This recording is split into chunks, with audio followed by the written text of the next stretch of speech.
Gold trusted gold buyers మీరు తాకట్టు పెట్టిన బంగారాన్ని విడిపించి ఈ రోజు ఉన్న మార్కెట్ ధరకు కొనబడను. రెండెందుకు చెప్పినా అంటే కాంగ్రెస్ పార్టీలో ఏం నడుస్తుంది అది మాట్లాడబోతున్నాం. అట్లాగే కేసీఆర్ గారి ఫ్యామిలీ నుంచి వచ్చారు కాబట్టి ఈ మధ్య కాలంలో ఆ ఫ్యామిలీ ఫుల్ హాట్గా ఉంది కాబట్టి వాళ్ళ గురించి కూడా మాట్లాడబోతున్నాం. సార్ అఫ్ కోర్స్ మీరు టచ్లో లేరేమో, మేబీ చాలా గ్యాప్ వచ్చిందేమో, but still you follow and మీకు సోర్స్ ద్వారా మీకు కూడా తెలుస్తుండొచ్చు. తెలంగాణ జాగృతి అక్కడి నుంచే స్టార్ట్ చేద్దాం సార్. తెలంగాణ జాగృతి అనేది సంస్థన పార్టీగా మారబోతోందా? తెలంగాణ జాగృతి అనేది తెలంగాణ రాకముందు కూడా తెలంగాణ కల్చర్ను ప్రమోట్ చేయడం కోసం అప్పుడు కవిత అప్పుడు తెలంగాణ జాగృతి అని పెట్టి చాలా యాక్టివిటీస్ చేసిన వాళ్ళు. ఆ ఉద్యమంలో కూడా పార్టిసిపేట్ చేసి మనం చూసామంతా. తెలంగాణ రాష్ట్రం వచ్చిన తర్వాత కొన్ని రోజులు స్తబ్దంగా ఉండేది ఇది జాగృతి అనే సంస్థ. అదొక కల్చరల్ యాక్టివిటీ చేసే ప్రమోట్ చేసే సంస్థ అది నాకు తెలిసినాయి. అయితే దాని తర్వాత రీసెంట్లీ మళ్ళీ ఏదో కొంచెం యాక్టివిటీస్ ప్రారంభం చేసినారు. కానీ పార్టీ అని నేను ఒకటి అడుగుతానండి, పార్టీ కవిత కాదు ఇప్పుడు ఎవరు కూడా ఇక్కడ స్పేస్ లేదు. పార్టీలు పెట్టుకొని ఏం చేస్తారు? రాజకీయ పార్టీ పెట్టడం అనేటువంటిదంతా ఈజీ కాదు, ఎవరికైనా ఈజీ కాదు ఇప్పుడు. కాబట్టి ఇక్కడ ఏం స్పేస్ ఉంటుంది? కవిత స్టేచర్కు పార్టీ పెట్టడం ఈ స్టేట్లో పెడతారని నేను అనుకోవడం అయితే లేదు నాకు తెలిసి. అయితే ఎందుకు అంటే స్పేస్ లేదు ఒకటి అన్నారు, స్టేచర్ లేదు అని ఇంకోటి అన్నారు. డెఫినెట్లీ స్పేస్ ఎందుకు లేదు? ఎందుకంటే మీరు 3 పార్టీలే కనబడుతున్నాయి, అసలు ప్రజల గురించి ఆలోచించే పార్టీలే కావు ఇవి, ఎవరి దుకాణం వాళ్ళదే, ఎవరి పంచాయతీ వాళ్ళదే అనేది ప్రజలు జర అసహనంగానే ఉన్నారు. అధికార పార్టీ మీ పార్టీతో సహా అటు బీఆర్ఎస్ ఏమో ఏడుందో ఏం అర్థమవుతలేదని ఆ పార్టీ, ఇక బీజేపీ అయితే వాళ్ళ పంచాయతీ వాళ్ళకే ఉంది, అధ్యక్షుడు ఎవరో తేల్చుకోలేక వాళ్ళు వస్తున్నారు అని అది ఇంకో పంచాయతీ. ఇది చాలా తప్పండి ఇది మాట. ఇప్పుడు రాష్ట్ర రాజకీయాలను పరిశీలిస్తే రాజకీయ ముఖ చిత్రాన్ని మనం తీసుకున్నట్టయితే కాంగ్రెస్ పార్టీ రూలింగ్లో ఉంది. రూలింగ్లో ఉన్న పార్టీ మేము క్షేత్రస్థాయిలో చాలా బలంగా ఉన్నాం. అట్ ద సేమ్ టైం ఒక ప్రిన్సిపల్ అపోజిషన్ పార్టీ బీఆర్ఎస్ ఉంది స్టేట్లో. వాళ్ళు మొన్నటి 10 years రూల్ చేశారు. వాళ్ళు కూడా ఎంతో అంతో రైటో రాంగ్ వాళ్ళకు కూడా మంచి క్షేత్రస్థాయిలో బలం ఉంది. వాళ్ళు ప్రిన్సిపల్ అపోజిషన్గా ఉన్నారు. రెండవది భారతీయ జనతా పార్టీ కూడా. భారతీయ జనతా పార్టీ వాళ్ళు సెంట్రల్లో అధికారంలో ఉన్నారు. అదొక నేషనల్ పార్టీ. ఈ 3 పార్టీల మధ్యలో ఇంకో పార్టీ ఎక్కడ స్పేస్ ఉంటుందండి? ఈ 3 పార్టీల మధ్యలో ఇంకెక్కడ స్పేస్ ఉంటుంది మీరు చెప్పండి? చిన్న చితక పార్టీలు ఎక్కడ సర్వైవల్ అయితే? ఇటువంటి పార్టీలు చాలా వచ్చినాయి పోయినాయి. సరే ఇప్పుడు ఆమె పార్టీ పెడుతుందా పెడతలేదా ఆమె స్వయంగా చెప్తే కానీ మనకు తెలియదు, మనం ఊహించి చెప్పడం కరెక్ట్ కాదు. కానీ నేను అనేది అంటే ఎవరు పార్టీ పెట్టినా ఇక్కడ స్పేస్ లేదనేది నేను చెప్పదలుచుకున్నది. ఇక్కడ బీసీల గురించి మాట్లాడుతున్నారు, పూలే విగ్రహం గురించి మాట్లాడుతున్నారు, నేను బీఆర్ఎస్లో ఉంటున్నా అంటున్నారు, రెండో కళ్ళులాగా నేను ఉంటున్నా అంటున్నాడు. దాని మీనింగ్ ఏందో మీరు చెప్పాలి. అదే మీనింగ్ మీడియా అసలు అనవసరంగా మీడియా కన్ఫ్యూజ్ అవుతుంది. ఆమె కన్ఫ్యూజ్ చేస్తుంది, మీడియా కన్ఫ్యూజ్ అవుతుంది. ఇంతకంటే నేను చెప్పేది ఏముండదు. మీడియాను ఆమె కన్ఫ్యూజ్ చేస్తుంది, మీడియా కన్ఫ్యూజ్ అవుతాను. ఇప్పుడు నేను ఒకటి చెప్పదలుచుకున్నప్పుడు కవిత కాంగ్రెస్లకు రాదు, బీజేపీలకు పోదు. ఆమె టీఆర్ఎస్లో ఉంటుంది, మీడియాని ఇట్లా కన్ఫ్యూజ్ చేస్తూనే ఉంటుంది. That's all. మీడియా ఎన్ని రోజులు కన్ఫ్యూజ్ అయ్యేది ఉంటే అన్ని రోజులు వాళ్ళు కన్ఫ్యూజ్ అవుతారు అంతే. ఏం కన్ఫ్యూజన్ సార్? మేము క్లారిటీగానే అడుగుతున్నాం. ఆమె క్లారిటీ చెప్తారని లేదు, మీకు అర్థమైంది. కవిత గురించి మా కాంగ్రెస్లో చర్చ లేదు. It's very clear. కాంగ్రెస్లో చర్చ లేదు. ఎవరో పత్రికలు రాసుకుంటే ఈ కాంగ్రెస్ సంబంధించి అవన్నీ ఊహాజనితాలు, అవన్నీ మాకు సంబంధం లేని మ్యాటర్. రెండవది ఆమె బీజేపీని తిడుతూ ఉన్నది, బీజేపీలో పోవద్దని చెప్తా ఉన్నది. బీజేపీ పార్టీ మాకు నష్టం చేసింది, బీజేపీ పార్టీ కరెక్ట్ కాదు, బీజేపీతో వాళ్ళు అంటగాగినా పార్టీలే అంతర్ధానం అయిపోయినాయి అని చెప్పే పద్ధతులు ఆమె చెప్తాం. కాంగ్రెస్ పార్టీ మీద కూడా మాట్లాడుతూ ఉంది. మేము కాంగ్రెస్ పార్టీ వల్ల మేము మాట్లాడతలేము, మాకు అక్కర్లేదు. ఏంటి ఆమె గురించి మాట్లాడే అవసరం మాకు లేదు. కాంగ్రెస్ పార్టీకి అంత పర్టికులర్ దాడి చేయాల్సిన అవసరం మాకు లేదు. అయితే ఇప్పుడు ఏ స్టాండ్ తీసుకోకుండా ఆమె మీడియాను కన్ఫ్యూజ్ చేస్తున్నది. ఇప్పుడు ఆమె క్లారిటీ ఏదో ఆమె తీసుకో, మీడియా మీరు పోయి ఆమె క్లారిటీ తీసుకోండి, మాకు అవసరం లేదు. ఆమె క్లారిటీ తీసుకోవాలంటే మీడియాలో తీసుకోవాలి అంతే కదా. మేము ఎందుకు మీరు ఏ పార్టీలు ఉంటారో మీరు మా పార్టీలకు వస్తారని మేము ఎందుకు అడుగుతాం? మాకు సంబంధం లేదు కదా. మీడియానే తీసుకోవాలి. మీడియా అనవసరంగా ఆమె చుట్టూ తిరుగుకుంటూ వార్తలు తయారు చేసుకుంటూ ఆమెతో మీడియా కన్ఫ్యూజ్ అవుతుంది, మీడియా వల్ల ఆమె కన్ఫ్యూజ్ అవుతుంది. అంతకు మించి ఇంకొకటి లేదు ఇక్కడ. ఆమె కాంగ్రెస్లకు రాదు, మాకు అవసరం లేదు ఆమె రావడం. బీజేపీలకు నిప్పు లేనిది పొగ నేను కాదంటే రాదు కదా. నేను ఏమంటున్నా అంటే 6 ఎమ్మెల్యేలని తీసుకొని వస్తా, నాకు మంత్రి పదవి ఇస్తారు, ఆల్మోస్ట్ ఇక ఓకే అయింది, రాహుల్ గాంధీ దగ్గర మాట ముచ్చట అయిపోయింది, కేసు వేణుగోపాల్ కావచ్చు, ఆ తర్వాత ఎవరు మన మల్లికార్జున ఖర్గే గారు కావచ్చు, వాళ్ళు ఆల్మోస్ట్ ఓకే అయింది, మీరు ఇక్కడ ఉన్నటువంటి వాళ్ళు వద్దన్నారట, అందుకని ఆగింది. ఎవరన్నారన్నమాట నాకు అది చెప్పండి. అది ఎవరన్నారు? మీరు అది చెప్తే నేను చెప్తా. ఆ 6 ఎమ్మెల్యేలు వస్తారన్నమాట ఎవరు అంటున్నారు? ఎవరు చెప్పారన్నమాట? కాంగ్రెస్ పార్టీ చెప్పిందా లేకపోతే కవిత స్టేట్మెంట్ ఇచ్చిందా? నాకు చెప్పండి. ఆ విషయం ఊహాజనితమైన విషయాన్ని మేము సమాధానం మేము ఇస్తాం చెప్పండి. ఎవరన్నారన్నమాట? 6 ఎమ్మెల్యేలను తీసుకువస్తారు, కేసీ వేణుగోపాల్తో మాట్లాడినరు, మంత్రి పదవి ఆమె ఎక్స్పెక్ట్ చేసింది, ఇవన్నీ ఎవరు చెప్పారు? అది చెప్తే నేను మాట్లాడతా ఆ విషయంలో. కవిత చెప్పిందా? ఇక్కడ స్టేట్మెంట్ నేను చదవలే కవిత స్టేట్మెంట్. మరి కాంగ్రెస్ పార్టీ చెప్పిందా? కాంగ్రెస్ పార్టీ స్టేట్మెంట్ ఎక్కడ కవితను రండి మీరు 6 ఎమ్మెల్యే తీసుకురండి మేము ఇంక మంత్రి పదవి ఇస్తామని కాంగ్రెస్ చెప్పాలి. మరి ఎవరు చెప్పారు ఇది? నాకు అది తెలియాలి కదండి. తెలిస్తే కానీ మన దాని మీద మాట్లాడగలుగుతాం. ఇప్పుడు ఒక మీడియా సంస్థలు మీరు కూడా ఫాలో అవుతారు కదా ఒకటా? సార్, వినండి, అందులో మీడియా వచ్చిందా? నేను అందులో ఒకటి వచ్చిందా? మీరు అన్నది నాకు అర్థమైంది. ఇప్పుడు మీడియా సంస్థలు అనేకం ఉంటాయి. ఒక్కొక్కరికి ఒక్కొక్క ఐడియా ఉంటుంది, ఒక్కొక్క వ్యూ ఉంటుంది, ఒక్కొక్క పర్సనల్ ఎజెండా ఉంటుంది.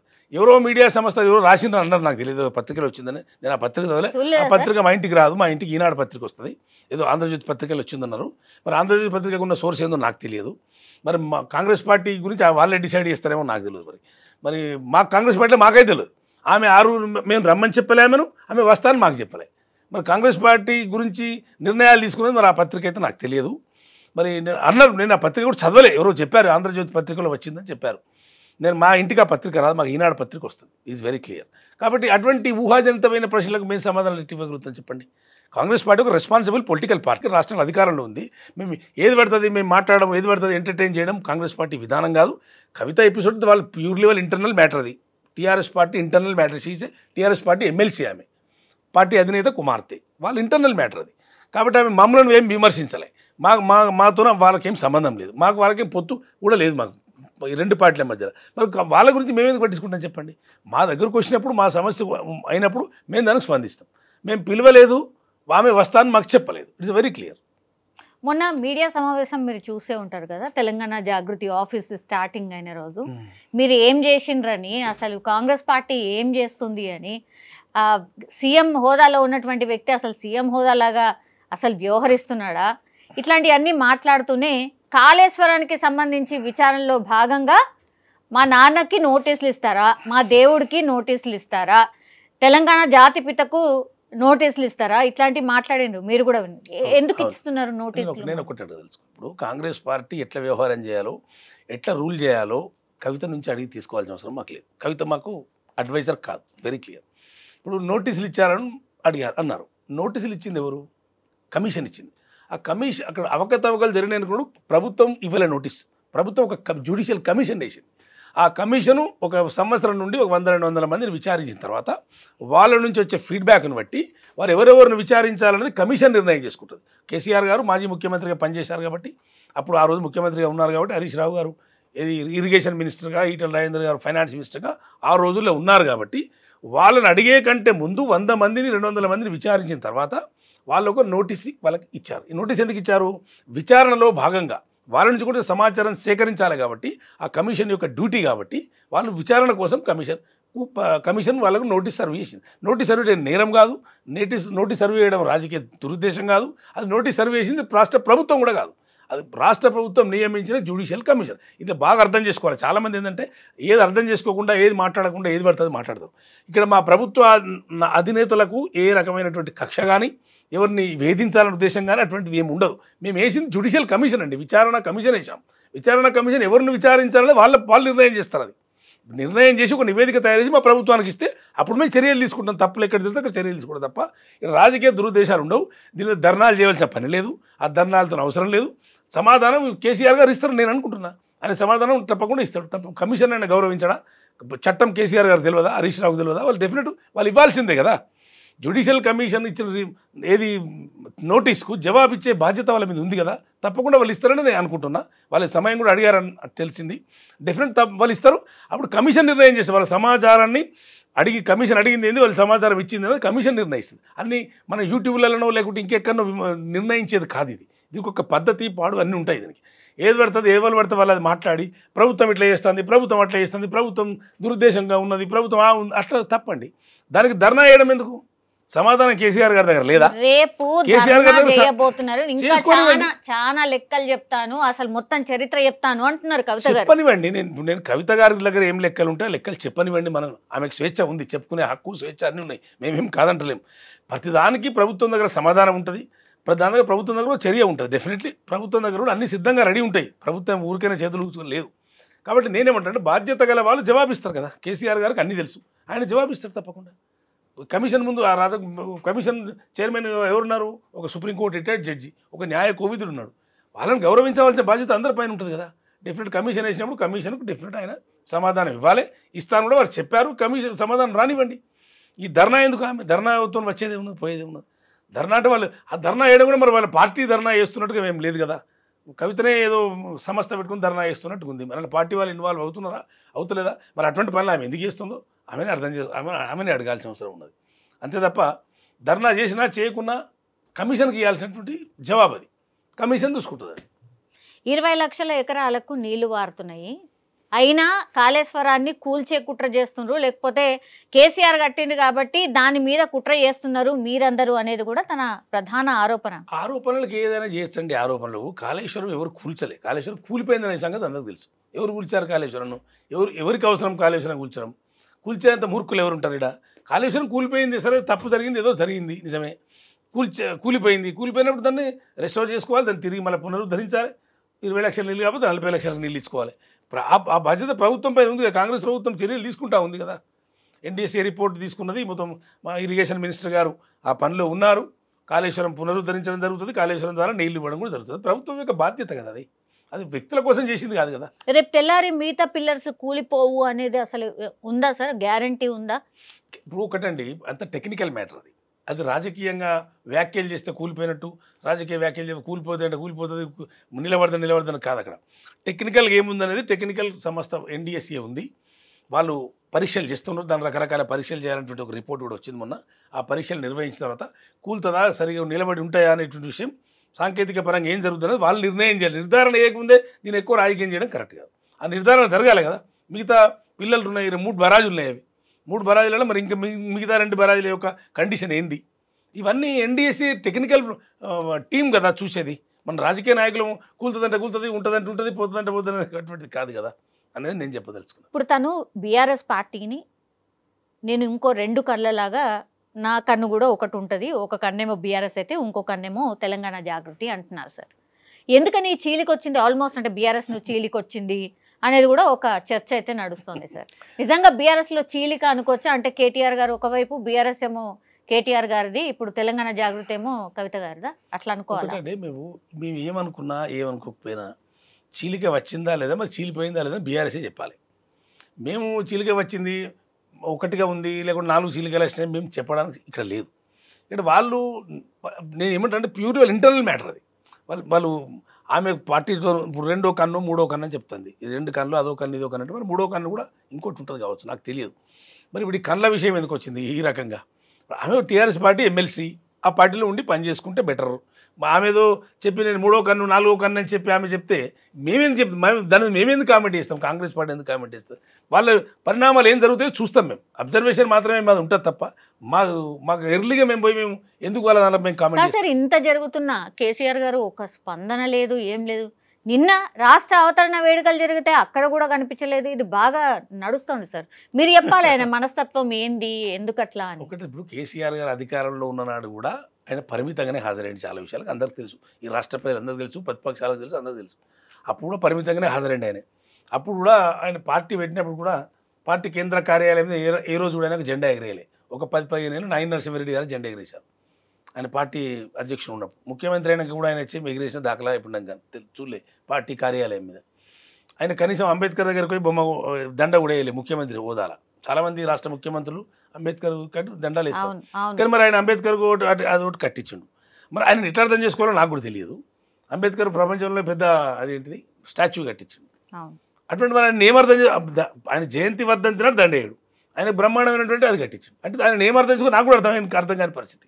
కాబట్టి ఆయన హాజరు ఎప్పుడు చాలాసార్లు కాలేదు ఇప్పుడు కొత్తగా ఏం కాదా విషయము గతంలో ముఖ్యమంత్రి ఉండడం కూడా చాలా ముఖ్యమంత్రి చేయాల్సినటువంటి విధులు తప్పకుండా హాజరు కావాల్సినటువంటి వాటి కూడా ఆయన హాజరు కాలేదు అప్పుడు కాబట్టి అది ఆయనకి కొత్తదనం ఉన్నదని నేను అనుకోవడం లేదు ఇప్పుడు ఫ్యామిలీలో ఇంత డిస్ప్యూట్స్ జరుగుతుంటాయి సార్ అంటే ఆయన ఆలోచన ధోరణి ఎట్లుంటుంది కొంతమంది ఏమంటున్నారంటే అసలు కేసీఆర్ గారే ఇదంతా నడిపిస్తున్నారు అని కొంతమంది కూడా వ్యాఖ్యానిస్తారు నిజంగా ఆయన మెంటాలిటీ అట్లాంటిదేనా ఒకటండి ఆయనకి ఇప్పుడు నేను ఆయన ఇప్పుడు వాళ్ళ ఇంటర్నల్గా ఏం జరుగుతుందో అసలు నేను ఇప్పుడు ఫ్యామిలీలో నేను లేను నాకు సంబంధం లేదు వాస్తవానికి ఏం జరుగుతుందనేది మనకు తెలియదు కాబట్టి ఆమె మాత్రం కేటీఆర్ను విమర్శించినట్టుగా మనం అందరం చూసినాం కేటీఆర్ను విమర్శించినట్టుగా కాబట్టి అది సర్దుబాటు చేయవలసిన బాధ్యత పార్టీ నాయకత్వానికి ఉంటుంది పార్టీ అధ్యక్షునిగా తండ్రిగా ఆయనకు ఉంటుంది తప్పకుండా వాళ్ళు సర్దుబాటు చేసుకోవాలి దాన్ని కానీ మనం ఇంత జరిగింది ఈ రకంగా ఈ విషయం కోసం ఇట్లా వాళ్ళు డిస్ప్యూట్ వచ్చిందని మనం ఇతమితంగా చెప్పలేం కదా. వాళ్ళు చెప్తా కానీ మనం చెప్పలేం. అది పరిస్థితి. అంటే ఆస్తుల గొడవనా లేకపోతే పదవుల గొడవనా, సీఎం కావాలని నాకు ఉందా తెలిసి కవిత గారికి, ఏముంది అని? ఒకటండి ఆస్తుల గొడవ అని నేను పెద్దగా నాకు తెలిసినంత వరకు అటువంటి గొడవలు ఏమి ఉండయి పెద్దగా. నేను అట్లా ఉన్నదని నేను అనుకోవడం లేదు. కాకపోతే పొలిటికల్ ఈగోస్ అడ్డం వచ్చినట్టే కొంచెం ఈగోసే. ఎందుకంటే ఆమె కూడా పార్టీలో కొంచెం ఇంపార్టెంట్ రోల్ తీసుకోవాలని అనుకుంటున్నట్టున్నది. కానీ ఒకసారి ఆమె కూడా ఇంటెలిజెంట్ పర్సనే, కొంచెం పార్లమెంట్ మెంబర్ కూడా చేసింది, ఎమ్మెల్సీగా కూడా ఉన్నది. కవిత కూడా ఇంటెలిజెంటే, కొంచెం మెచ్యూర్డ్ పర్సనే. కాబట్టి ఇప్పుడు ఎందుకు అంత తొందరపడ్డదో నాకు కూడా తెలియదు. కాబట్టి అది పర్యవసానం ఎడదారి తీస్తూ ఇప్పుడే మనం కామెంట్ చేయలేం. ఇంకేం ఆమె ఎటువంటి అడుగులు వేస్తుంది ముందుకు, పర్యవసానాలు ఏముంటాయి. రాజకీయం చాలా చాలా స్పీడ్గా ఉంటుంది కదా రాజకీయం కూడా. మళ్ళీ వాళ్ళు ఆమె చుట్టే అటువంటి ఇట్లా అడుగులు వేసే వాళ్ళ చుట్టే మీడియా ఉంటుంది. మీడియా ఎవరికి ఉన్నటువంటి ఐడియాలజీ ప్రకారం మీడియా కూడా ఎక్స్పోజ్ చేస్తూనే ఉంటుంది. ఇవన్నీ పరిణామాలు ఏం జరుగుతాయో మనం ఇప్పుడు ఇంత ఇమీడియట్గా మనం ప్రెడిక్ట్ చేసి చెప్పలేమనేది నా ఉద్దేశం. అంటే లిక్కర్ దాంట్లో తను అరెస్ట్ అయిన తర్వాతనే ఈ గ్యాప్ వచ్చిందా సార్? అంటే యువర్ అబ్జర్వేషన్ సార్. ఒకటి ఇప్పుడు లిక్కర్ అనేటువంటిది, ఇప్పుడు మేము అంతకుముందు అరవింద్ కేజ్రీవాల్ గారు మాత్రం ఉన్నప్పుడు లిక్కర్ స్కామ్ అనేది, లిక్కర్ ఒక పాలసీ అనేటువంటిది అప్పుడు మేము చెప్పాము. రాహుల్ గాంధీ గారు చెప్పారు లిక్కర్ది ఒక స్కామ్ అని. మేము ఎప్పుడు కాంగ్రెస్ వాళ్ళని చెప్పలే. ఇక్కడ మన అరవింద్ కేజ్రీవాల్ గారు మాతో అలయన్స్లో ఉన్నారు కదా, మేము ఈ లిక్కర్ ఆయనని కేంద్ర ప్రభుత్వం వేధిస్తుంటే కూడా మేము ఆయన ధర్నా చేయడంలో కాంగ్రెస్ పార్టీ పార్టిసిపేట్ చేసింది. లిక్కర్ స్కామ్ అని మేము ఏమి అనుకోలే. లిక్కర్ అది ఇతమితంగా అసలు స్కామ్ ఏమున్నది అలా ఎక్కడే ఇంతవరకు ఏం రాలేదు బయటకు, ఎక్కడేమి సీజ్ కాలేదు, ఎక్కడేమి ఎవరికేం జరగలేదు. కేసులు పెట్టి మాత్రం జైల్లో పెట్టిన అందరినీ. మరి ఆ తర్వాత ఏమైంది? మరి బీజేపీ జవాబు చెప్పాలి. స్కామ్ జరిగిందా లేదా కాంగ్రెస్ కాదు జవాబు చెప్పేది, బీజేపీ చెప్పాలి. కాబట్టి వాళ్ళని మాత్రం జైలు వేసారు. అరవింద్ కేజ్రీవాల్ వేసారు, అక్కడ మనీష్ సిసోడియా వేసారు. వాళ్ళ ప్రభుత్వం పోవడానికి కారణం కూడా బీజేపీ ఈ బదనాంతోనే వాళ్ళ ప్రభుత్వం పోయింది.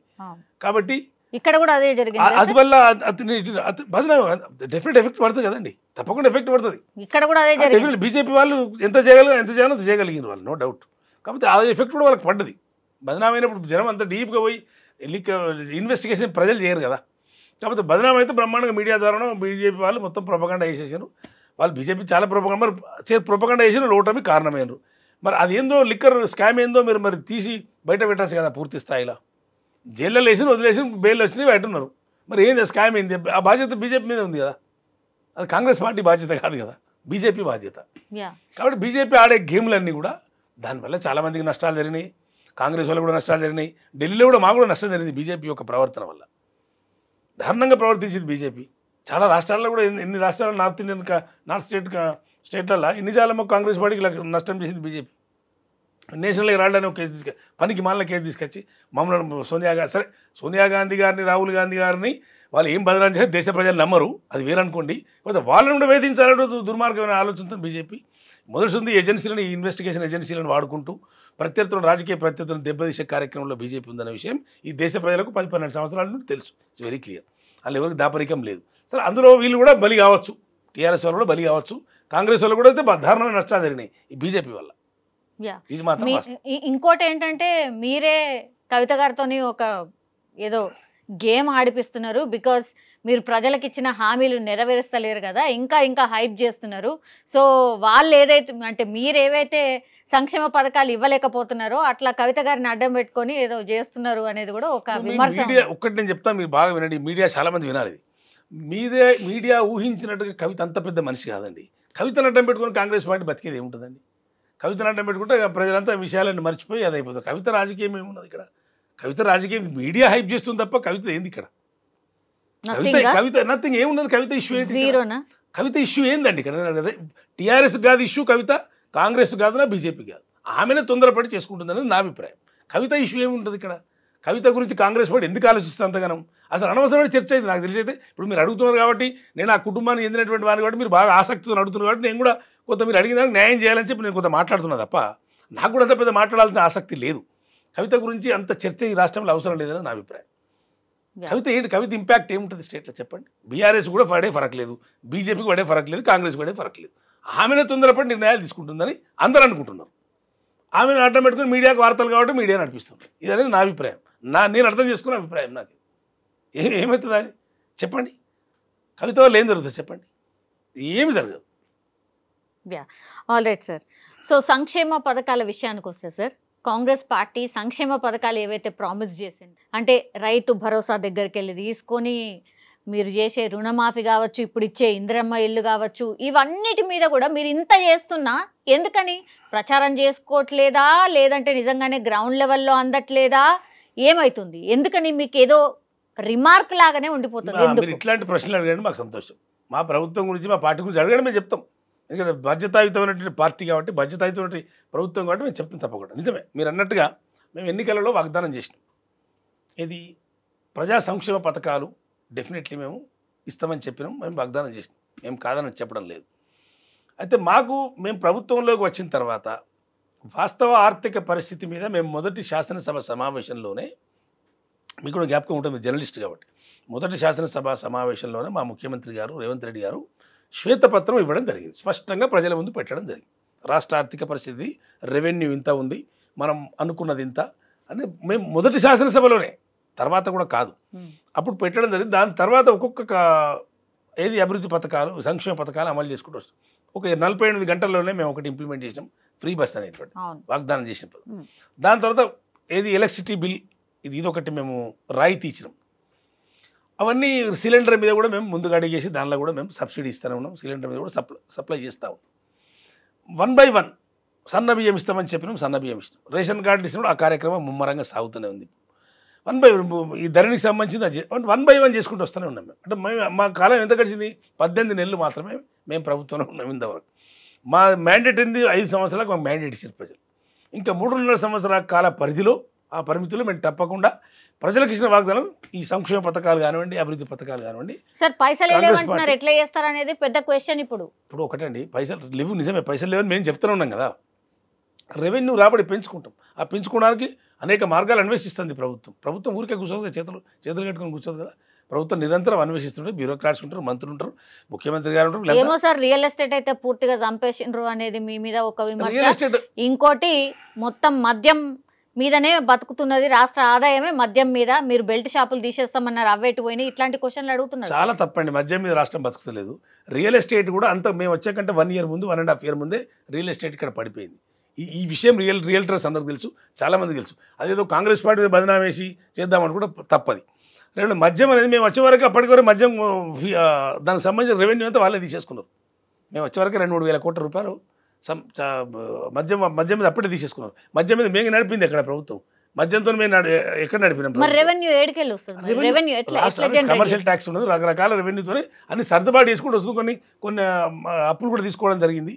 అన్ని సంక్షేమ పథకాల కోసమే పెట్టినాం తప్ప ప్రభుత్వం గతంలో చేసినటువంటి అప్పులకు కూడా మేము ఇంట్రెస్ట్ వేయడము, లేకుంటే ఇన్స్టాల్మెంట్స్ చేయడము, ఇవన్నీ జరుగుతున్నట్టుగా ప్రభుత్వం 10 సార్లు లెక్కలు చెప్పినాం. ఒకలేదంటే శాసనసభలో చెప్పారు, ఆర్థిక మంత్రి గారు బయట చెప్పారు. కాంగ్రెస్ ప్రభుత్వం 1.5 year నుంచి ఇది మొత్తుకుంటూనే ఉన్నాం కదా. మేము జరుగుతున్నది లెక్క చెప్తూనే ఉన్నాం కదా, శాసనసభలో కూడా చెప్పాం కదా లెక్క, ప్రజల ముందు పెట్టినాం కదా.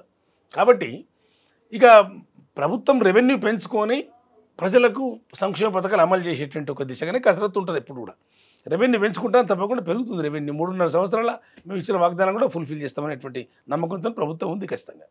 చాలా మంది అయితే రేషన్ కార్డులు లేవు, రేషన్ కార్డులు ఇంకెప్పుడు ఇస్తారు, ఇందిరమ్మ ఇల్లు అన్నారు, ఇందిరమ్మ ఇల్లు ఎప్పుడు ఇస్తారు, ఇట్లాంటివి బాగా, అంటే ఎక్కువ మట్టుకి రేషన్ కార్డు ఒకటి చూసిరు సార్, తర్వాత ఇందిరమ్మ ఇళ్ళ గురించే బాగా ఎదురు చూసిన పరిస్థితి. ఈరోజు కడియం శ్రీహరి గారు ఏదో సభలో పోతే కూడా నాకు ఇవ్వండి సార్ అని కాళ్ళ మీద పడినటువంటి పరిస్థితి. అట్లా చాలా మంది ఉన్నారు సార్, చాలా ప్రాంతాల్లో మంది ఉన్నారు. ఎస్, రేషన్ కార్డు ఇవ్వండి అనే డిమాండ్ మీరు అన్నట్టుగా బాగా ఉంది. ఎందుకు ఉంది అంటే గత 10 సంవత్సరాల ప్రభుత్వం రేషన్ కార్డు ఒకటి కూడా ఇవ్వలేదు. కానీ మీరు కూడా ఇప్పుడు 18 నెలలు అవుతుంది. నేను ఆడికే వస్తున్నా మేడం, ఆడికే వస్తున్నా. రేషన్ కార్డు 10 సంవత్సరాలు మొత్తానికి వాళ్ళు బ్యాన్ చేసేసారు, ఆల్మోస్ట్ ఇయ్యలేవాళ్ళు. ఇయ్యనప్పుడు దాని డిమాండ్ పెరుగు దాపారు కదా. ఆ డిమాండ్ మా మీద పడ్డది, మేము ప్రభుత్వం లాగానే మా మీద పడ్డది. అయినా మా గవర్నమెంట్ రేషన్ కార్డులు అన్నీ ఇచ్చే కార్యక్రమం మేము తీసుకున్నాం, అప్లికేషన్లు తీసుకున్నాం, అన్ని ప్రాసెస్ చేస్తున్నారు. రేషన్ కార్డు కొన్ని ఇష్యూ చేస్తూ ఉన్నారు, ఎప్పటికప్పుడు రేషన్ కార్డు జరుగుతూ ఉంది. కాబట్టి అది ఒకటి వాళ్ళు 10 ఏళ్ళు ఏంది ఒకటే మేము 1.5 yearలోనో 6 నెలల్లో చేయడం పాసిబుల్ కాదు కదండి. అది 1 by 1 చేసుకుంటూ పోతున్నాం. మేము ఇస్తామని చెప్పినాం, వాళ్ళు ఇవ్వలేదు, మేము ఇస్తామని చెప్పి తప్పకుండా రేషన్ కార్డులు అందరూ డిస్ట్రిబ్యూట్ చేసే కార్యక్రమం కాంగ్రెస్ ప్రభుత్వం తీసుకున్నది. రేషన్ కార్డు డిస్ట్రిబ్యూట్ జరుగుతుంది, అలా డౌట్ లేదు. ఇప్పుడు ఇన్ని శాఖలు ఉంటాయి కదా సార్, దగ్గర ఒక 18 మంత్రులు ఉన్నటువంటి శాఖ కేవలం 12 మంత్రుల దగ్గరనే ఆగింది. అది చాలా ఇంపార్టెంట్ శాఖలన్నీ కూడా ముఖ్యమంత్రి గారి దగ్గరనే ఉంటాయి. ఇంకెన్ని రోజులు మంత్రి పదవులు ఇయ్యరా? చాలామంది మాట్లాడుతున్నారు బయటకు వచ్చి, మీ వాళ్ళే మాట్లాడుతున్నారు, మీ పార్టీ మీదనే మాట్లాడుతున్నారు సార్. అండి ఇప్పుడు నేను కాంగ్రెస్ పార్టీ ప్రతినిధిని. నేను మంత్రివర్గ విస్తరణ అనేది ముఖ్యమంత్రి గారి పరిధిలో ఉంటుంది. మంత్రివర్గం ఎప్పుడు చేయాలి, ఎప్పుడు మనం ఇది ఎంతమంది మంత్రులను పెట్టుకోవాలి, ఎప్పుడు తీసేయాలి, ఎప్పుడు పెట్టాలి, మొత్తం ముఖ్యమంత్రి గారి పరిధిలో ఉంటుంది. అది అందులో మేము మాట్లాడడానికి ఏమి ఉండదు. అంటే ఆ పరిపాలనా సౌలభ్యం దృష్ట్యా వారే ఆలోచించి నిర్ణయాలు తీసుకుంటారు. అయితే ఒకటి మీరు అన్ని శాఖలంటే ముఖ్యమంత్రి గారి దగ్గర స్టాఫ్ కూడా బాగానే ఉంటుంది. బ్యూరోక్రాట్స్ ఉంటారు, చాలా పెద్ద స్టాఫ్ ఉంటుంది.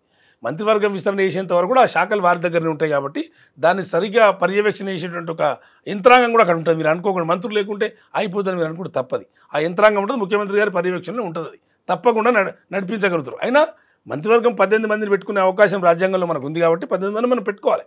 నేను కాదంటలేను. కానీ దాన్ని నిర్ణయం తీసుకునేది ముఖ్యమంత్రి గారు తీసుకుంటారు కాబట్టి దాని మీద మీరు ఇప్పుడు పెట్టాలి అప్పుడు కామెంట్ చేసేటువంటి ఒక హక్కు మాకు ఉండదు. కరెక్టే కానీ సార్ ఇంకెన్నాళ్ళు అని అసలు ఇస్తారా లేకపోతే ముఖ్యమంత్రి గారే ఉంటారా అని ముఖ్యమంత్రి గారు ఇప్పుడు ఒకటి ఆ నిర్ణయం అంటే పంచాయతీ బాగా నడుస్తుంది కదా మీ దాంట్లో మరి మీరు చెప్పలేదు మాకు పంచాయతీలు లేని మీరు ఎస్టాబ్లిష్ చేయదలుచుకున్నారు అంతే. పంచాయతీలు అంటే ఒకటి వినండి అంటే కాదు సార్, ఒక 5-6 సార్లు పోయినరు ముఖ్యమంత్రి గారు. ఆసక్తి లిస్ట్ పట్టుకొని పోతుర్రట, బ్యాక్ వస్తుర్రట, లిస్ట్ పట్టుకొని పోతుర్రట, బ్యాక్ వస్తుర్రట, అదే నడుస్తుంది. లిస్ట్ పట్టుకొని పోయినరు అంటే డెఫినెట్ పని చేసుకొని రావడం జరుగుతుంది. లిస్ట్ పట్టుకొని పోలే, లిస్ట్ పట్టుకొని పోతే పని చేసుకొని రావడం జరుగుతుంది. కానీ అది మీడియా సృష్టి అండి. మీడియా ఏమో ముహూర్తాలు కూడా ఫిక్స్ చేసుకున్నారు, ఆ తర్వాత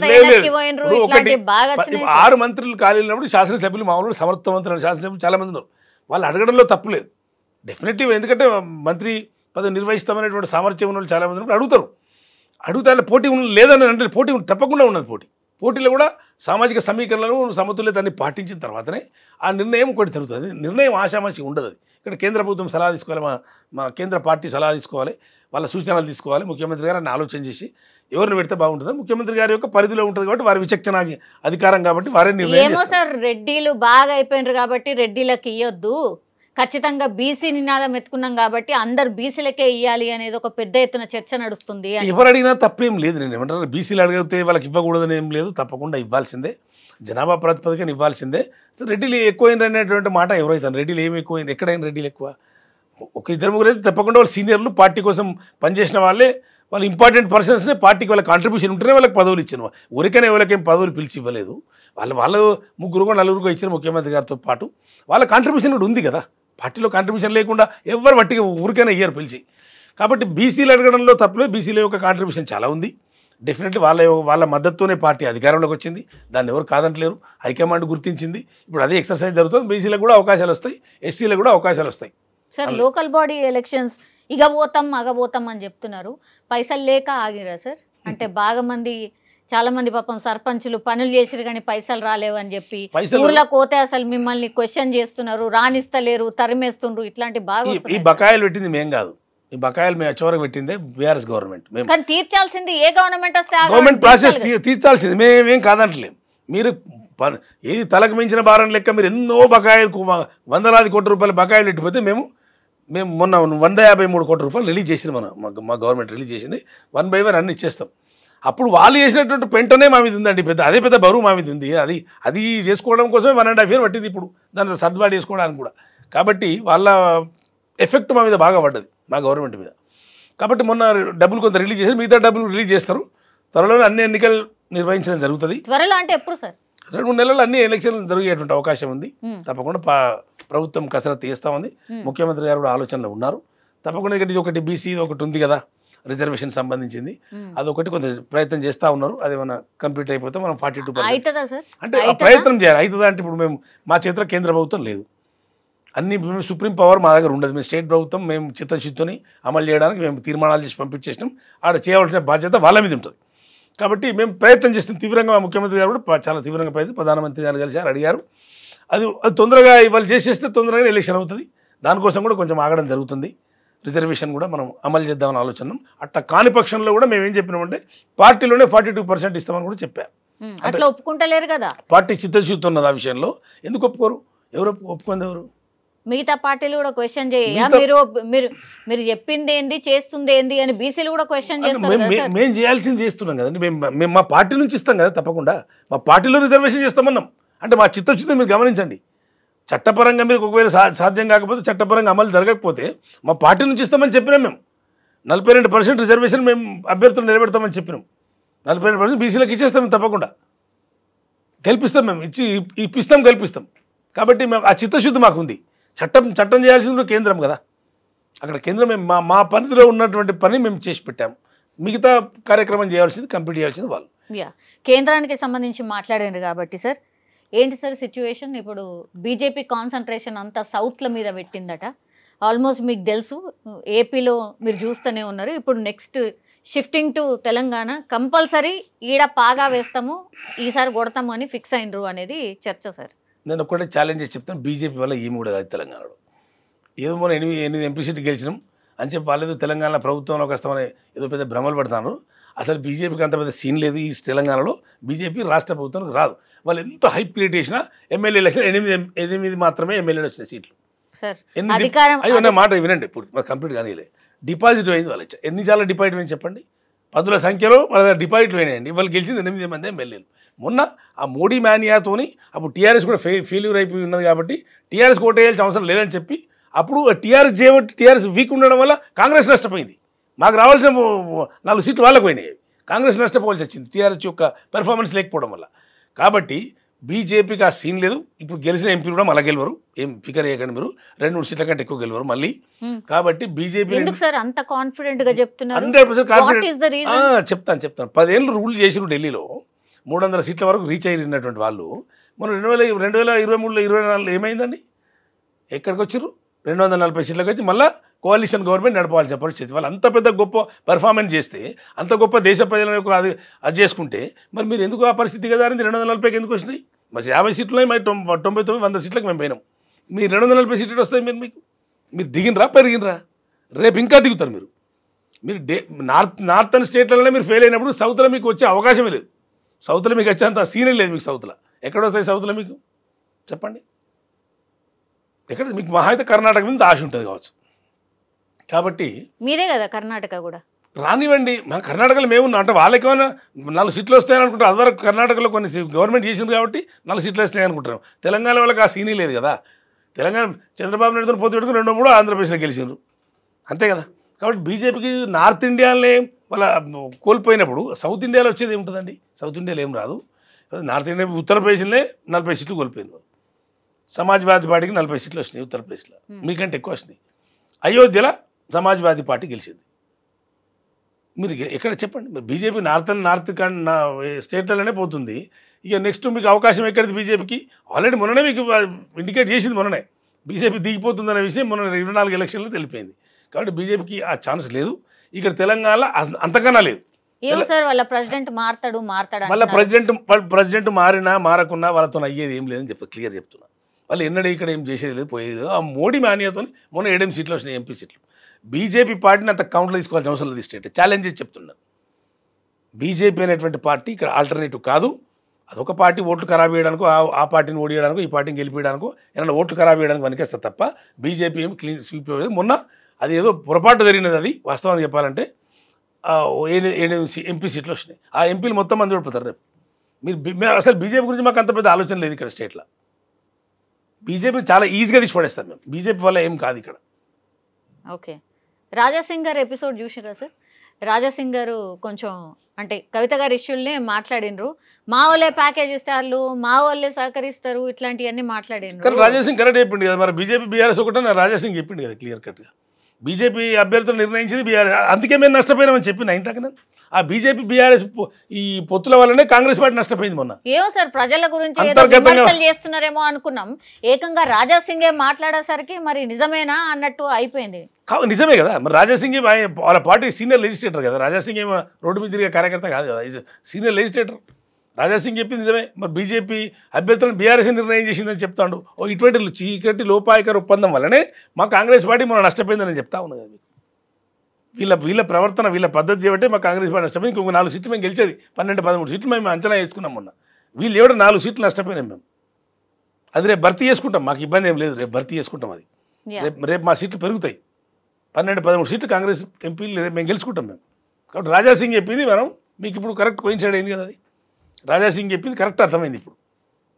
అట్లా కాదు సార్, ఎవరి పార్టీ మీద వాళ్ళే విమర్శలు చేసుకోవడం ఏంది, ఎవరి పార్టీ మీద వాళ్ళే మాట్లాడుకోవడం. మీ పార్టీలు ఉన్నారు, బీజేపీలు ఉన్నారు, బీఆర్ఎస్ లో కూడా ఉన్నారు. ఈ 3 పార్టీలలో కనబడుతున్నారు. ఏ రెస్పెక్ట్ లేదా లేకపోతే ఏంది సార్? ఎందుకు పదవి రాగానే మర్చిపోతున్నారా? ఎందుకు అట్లా అవుతుంది? ఇది ఉన్నది, ఇది ఒక దరిద్రం, ఈ జాడ్యం ఉన్నది. ఒకటి తొందరపాటు వల్ల కొంత జరుగుతుంది. మీరు అంటే అన్ని పార్టీలలో ఉంది ఇది కొంచెం తొందరపాటు వల్ల. కానీ అది ఒక పార్టీలో పనిచేసినప్పుడు పార్టీ విధానాలకు వ్యతిరేకంగా మాట్లాడడం మాత్రం ఏ పార్టీ వాళ్ళకైనా కరెక్ట్ కాదు. ఆ పార్టీ విధానాలు మనం కట్టుబడి ఉండాల్సిందే కదా. రాజాసింగ్ మాట్లాడిండు అంటే వాస్తవమే మాట్లాడిండు, నిజమే. మేము అనుకుంటే మాట్లాడుకుని అట్లా మాట్లాడితే వాళ్ళకి నష్టం వస్తుంది కాబట్టి వాళ్ళ పార్టీ చర్య తీసుకుంటుందో తీసుకోదో మాకు తెలియదు. కాకపోతే రాజాసింగ్ మాట్లాడేది మాత్రం కరెక్ట్ అని మాత్రం మేము చెప్పదలుచుకున్నాం. Yes sir. ఓవరాల్ సిచ్యువేషన్ ఏం సార్? అంటే స్టేట్ వైడ్గా ఏం అబ్జర్వ్ చేస్తారు, ఏం నడుస్తుంది, ఏంటి, what is the future of Telangana? Definitely అండి. ఇప్పుడు మేము రూలింగ్లో ఉన్నాం కాబట్టి మా కాన్ఫిడెన్స్ మాకు ఉంటుంది. ఎందుకంటే మేము పబ్లిక్ సెంట్రిక్గానే అడ్మినిస్ట్రేషన్ చేసి ప్రజా పరిపాలన చేసే తిరిగి మేము అధికారంలో రావాలనేటువంటి ఒక పద్ధతిలో ఒక విజన్తోనే మా పార్టీ మా ప్రభుత్వం పనిచేస్తూ ఉంది. ఆ దిశగానే పోతుంది. కాబట్టి మాకేం పెద్దగా నష్టపోయినట్టుగానో మాకేదో కష్టపడ్డట్టుగానో మాకేం అనిపిస్తలేదు. మేము చేస్తున్నట్టుగా మా పెర్ఫార్మెన్స్ తగ్గట్టుగా ప్రజల నుంచి స్పందన ఉంది. ఖచ్చితంగా రూట్ లెవెల్లో అది మాకు ఉపకరిస్తారని మేము అనుకుంటా ఉన్నాం. సరే, ప్రిన్సిపల్ పొజిషన్ ఉన్నది, బీఆర్ఎస్ పార్టీ ఉంది, వాళ్ళ కార్యక్రమం వాళ్ళు చేస్తారు. వాళ్ళు ఎందుకంటే వాళ్ళకు రోల్ వాళ్ళది, అది ఆ పొజిషన్ రోల్ వాళ్ళకి ఇచ్చారు ప్రజలు. ఆ రోల్ వాళ్ళు మెయింటైన్ చేయాలంతే. మేము కూడా విమర్శలు మేము ఆహ్వానిస్తున్నాం. ఎవరు ఉండకూడదని మేము అనుకోవడం లేదు. ఉండనివ్వండి, వాళ్ళు కూడా మంచి ఒక కన్స్ట్రక్టివ్ సజెషన్స్ ఇచ్చినా అటువంటి సహకారం అందించినా మేము తీసుకుంటాం. మేము కాంగ్రెస్ ప్రభుత్వం మొదలే చెప్పింది ఆ విషయం. కాబట్టి ఎవరి రోల్ వాళ్ళు ప్లే చేయాలి. మాకు అధికార పక్షం రోల్ ఇచ్చి మా రోల్ మేము ప్లే చేస్తున్నాం, చాలా సక్సెస్ఫుల్గా చేస్తున్నాం. మేము ఇంకేదో కొంచెం చిన్న అసంతృప్తి ఉన్నప్పుడు మేము 3.5 సంవత్సరాల దాన్ని పూర్తి చేసుకొని అందరికి సంతృప్తి స్థాయిలో మేము చేసే విధంగా మాకు అవకాశం మాకు ఉంది. మా ప్రభుత్వం ఆ విధంగా పోతుంది. ఎవరి రోల్ వాళ్ళు ప్లే చేయాలని నేను అంటాను. వాళ్ళకి ఏ పాత్ర ఇస్తే ఆ పాత్రను నిర్వర్తించాల్సిన అవసరం ఖచ్చితంగా. భవిష్యత్తు తెలంగాణకి ఏమి ఇబ్బంది ఉండదు. తెలంగాణ బ్రహ్మాండంగా ఉంటుంది. తెలంగాణకు ఆ సోర్స్ ఉంది. తెలంగాణకు అన్నీ ఉన్నాయి, వనరులు ఉన్నాయి.